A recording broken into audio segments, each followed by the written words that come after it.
So here we have the Volkswagen Golf on a 69 plate. I'm going to start off by showing you around the outside of the car, and then we'll hop in and run through some controls on the inside.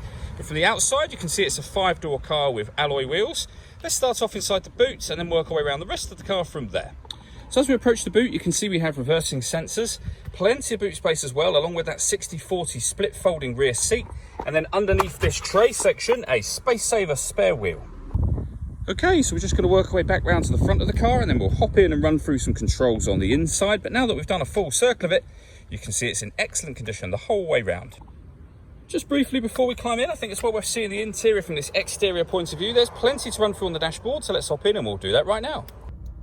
Okay, now that we're inside the car, we're going to start with the dials. On the left-hand side, we have the rev counter, and on the right-hand side, the speedometer and fuel gauge.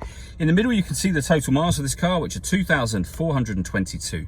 You can change the information displayed above that by using buttons on the steering wheel for various different bits of trip computer information, or a digital readout for the speedometer, as you can see.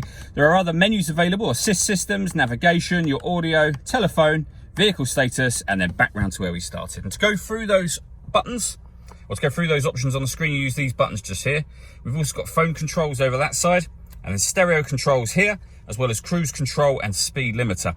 This button here, if you give that a push after you set the cruise control, this car is actually able to maintain its own distance between itself and the car in front, both speeding up and slowing down according to that car's speed, within obviously the limits of the cruise control that you set. So if you set it to 50 miles an hour, it won't ever go above that.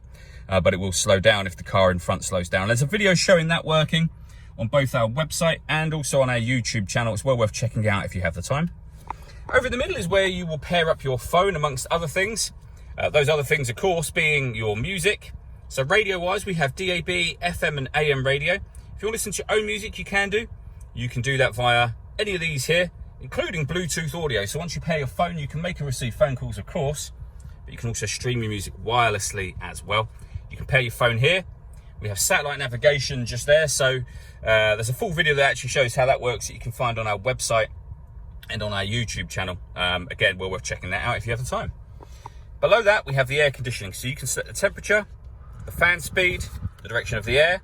This button turns your air conditioning off or on again. You can recirculate the air that's in the car. That's a great way of heating it up or cooling it down quickly depending on the temperature you set. You can turn it off just as easily with a rear heated screen just there. And that button turns the whole system off. This cubbyhole section opens up to reveal the USB input just there. We have a 6-speed manual gearbox. We can turn off the parking sensors. We can turn off the stop and start. This car is designed to cut out when it's stationary in traffic to save you fuel. That button turns the system off.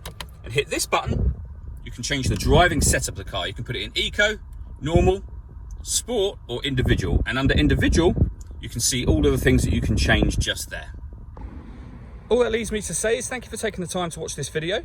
If you'd like to come and see the car in person and have a test drive, please feel free to call any of our MJA sites. We'd love to hear from you soon.